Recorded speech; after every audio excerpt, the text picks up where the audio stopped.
Welcome back to my channel. This is Dave Law from Get Some Colour in Your Life.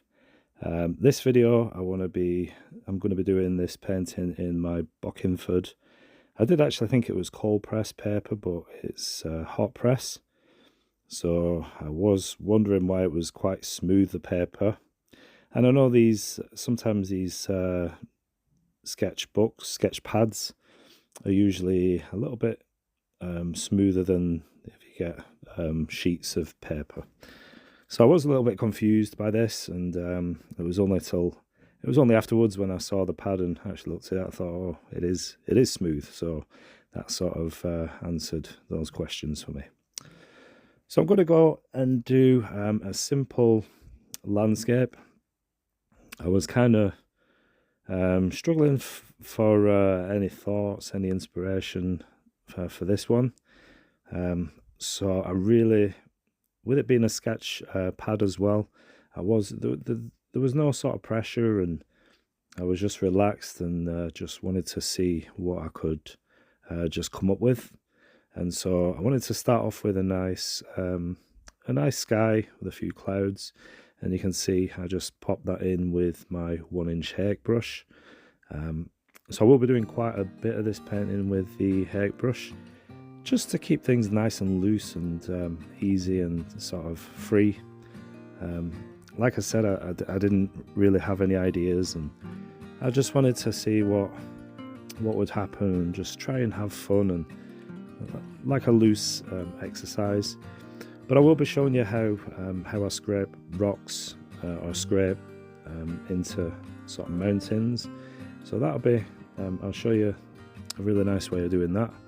Quite simple and easy, and you can see how much water is on the brush and how much water I'm putting on the paper. And one thing I would say, you will see as I do this painting, one thing I would say, if you do have a butcher's tray or your palette or whatever, I would recommend one with a lid, or if you get something to cover it, because I do get all these little bits that are in the, I'm sure it's in the palette. So you may notice as I paint, you get all these little dots and little marks, and it really is annoying actually. And that's one thing that I would suggest, if you can cover your paints. You can see there as I pop the green for the foreground, you can see all these bits. So it's just one of those things that I'm aware of, and I need to do something about that. So I've got the sky in, nice and simple. I'm just popping some more clouds using just a bit of tissue. So there's quite a bit of movement in the sky, nice, fresh. I'm not doing too much with that. And like I said, I'm just popping in just a few mountains here, and you can see just a few colours on my brush. With it being a butcher's tray that I'm using, you do pick up all different colours. And I just tap into random colours as well. So it's quite nice to do, and you're not worrying too much about colour mixing. You just go in for it, and the paints are sometimes a bit mixed up anyway in the butcher's tray. And then with the credit card, you can see just using that edge and just pulling down as I scrape out some highlights, and you can see how effective that is on the mountain sides. So what you want to do is, at this point, you want to figure out and plan where the light's coming from. So in this, the light would be to the right, and so I'm scraping the right hand side of the mountain, so it gives this nice highlight on the mountains, and it gives a little bit of shape, and it really is quite nice, quite simple to do. If you haven't tried this technique, then I do recommend you trying. Let me know in the comments section if you have done this technique, what you think. Let me know your thoughts. Is it something that you're going to try out for the first time? Let me know. And then it's always nice, once you've scraped out some highlights, just to go in and do some darker tones as well. So this will be the shadow sides of the mountains on the left, and really nice way of doing this, popping the dark paints and then Just adding a little bit of water and blending that so you get this dark, and then it's sort of, you can see, just popping in a little bit of a bit more water on my brush and then just spreading that dark, and it just helps create form and shape onto the mountains. So you can see how nice that looks. And then just a few more darker parts elsewhere. Oh, this colour is a mixture really of must be Van Dyke brown. I've used a bit of blue, a bit of red, just colours that were in my butcher's tray. So it'll be certainly a French ultramarine, and I think the red is just a light red. These are Jackson's watercolours, so quite nice to use. Maybe a little bit of M. Graham's in there as well. So I do top up my butcher's tray when I do need some more colours in there. I will go for the M. Graham's. So I'm not too fussed about colour. It's not something that I'm going for in this. This is quite a there's not too many colours. I'm not complicating things in this painting. I just wanted to get a little bit of practice done. It was quite late on Saturday night when I did this painting, or early hours Saturday night. Early hours Saturday morning, should I say.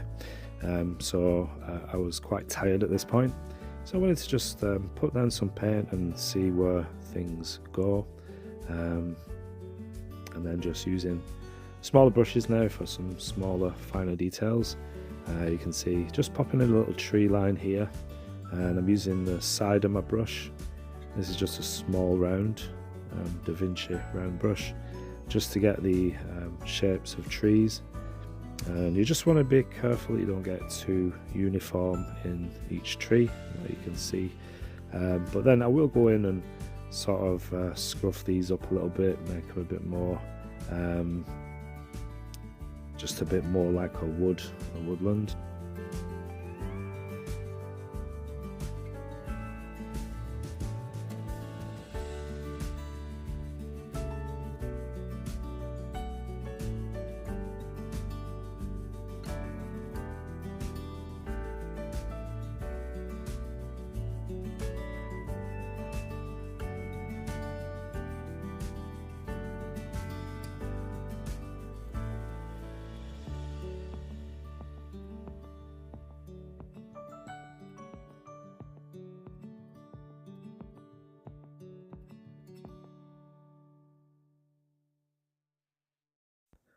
So whenever I do watercolour painting, it's always handy. It's always nice to have some tissue to hand.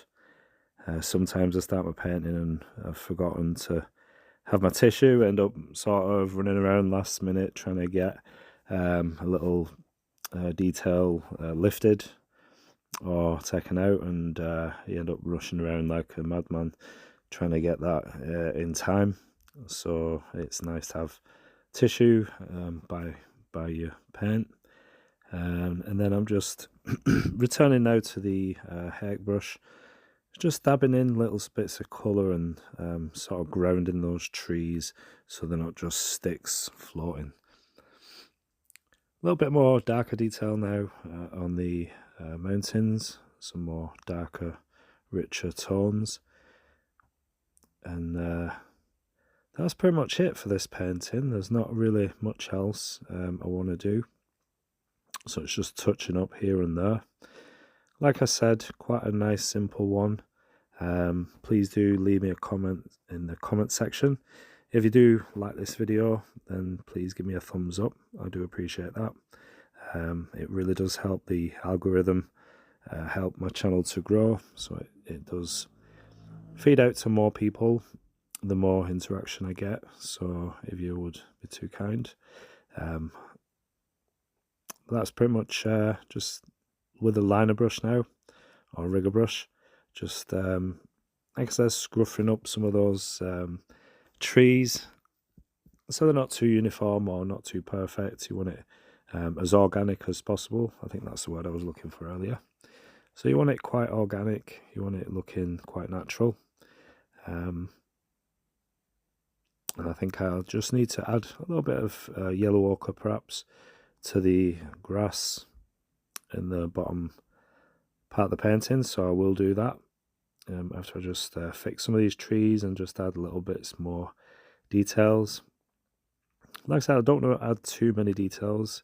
This is quite a nice little exercise. It's something you can try, and it will work on either of the papers. You could use hot press like I'm doing here, or you could actually use cold press or even a rough surface. So it'd be quite interesting to see the different scrapes you'd get, the different marks, and the way the scrapes would look on the different surfaces.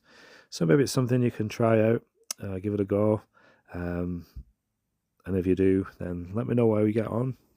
It'll be interesting to know how the differences are and what sort of what's possible on different papers.